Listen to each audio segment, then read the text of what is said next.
ചുമട്ടുതൊഴിലാളി union CITU Kanhangad area സമ്മേളനം കാഞ്ഞങ്ങാട്ട് സമാപിച്ചു. വ്യാപാര ഭവനിൽ നടന്ന സമ്മേളനം CITU കാസർഗോഡ് ജില്ലാ vice president doctor VPP Mustafa ഉദ്ഘാടനം ചെയ്തു. This news sponsored by Emmanuel Silks, Kanhangad, Kannur and Thrissur. ചുമട്ടുതൊഴിലാളി നിയമം കാലാനുസൃതമായി പരിഷ്കരിക്കാൻ അധികാരികൾ തയ്യാറാകണമെന്ന് ചുമട്ടുതൊഴിലാളി യൂണിയൻ CITU കാഞ്ഞങ്ങാട് ഏരിയ സമ്മേളനം പ്രധാന പ്രമേയമായി ആവശ്യപ്പെട്ടു.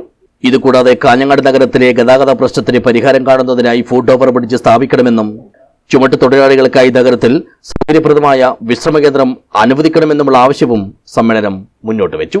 കാഞ്ഞങ്ങാട് വ്യാപാര ഭവനിലെ TV കരിയർ നഗറിൽ വെച്ച് നടത്തിയ സമ്മേളനം CITU കാസർഗോഡ് ജില്ലാ vice president doctor VPP Mustafa ഉദ്ഘാടനം ചെയ്തു.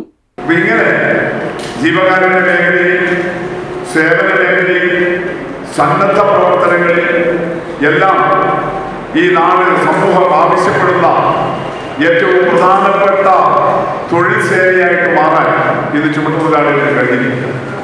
അപ്പൊ നേരത്തെ ഒരു പ്രദേശത്തിനകത്തെ, ഒരു ടൗണിനകത്തെ സാമൂഹ്യ വിരുദ്ധന് സമാനമായിട്ടാണ് ചുമട്ടുതൊഴിലാളികളെ ചിത്രീകരിച്ചിരുന്നതെങ്കിൽ ഇന്നിപ്പോ ആ നഗരത്തിലെ, ആ ടൗണിലെ ഏത് കാര്യത്തിനും ആശ്രയിക്കാവുന്ന ഒരു സന്നദ്ധ വളണ്ടിയർ ആയിട്ട് ചുമട്ടുതൊഴിലാളികൾ മാറി വന്നിട്ടുള്ളത് അവരെ സംഘടിപ്പിച്ച്, കൊടിപിടിച്ച്, രാഷ്ട്രീയം പറഞ്ഞ് അവകാശബോധമുള്ളവരാക്കി മാറ്റിയെടുത്ത head road and development union CITUവിന്റെ ശ്രമകരമായ പ്രവർത്തനങ്ങളിലും. ചടങ്ങിൽ union area vice president Muraleedharan Monacha അധ്യക്ഷനായി.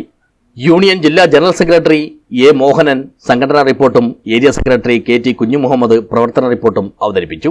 AE Sebastian, A. Anilkumar, K. Gangadharan എന്നിവർ സംസാരിച്ചു. സംഘടക സമിതി ചെയർമാൻ കാറ്റാടി കുമാരൻ സ്വാഗതം പറഞ്ഞു.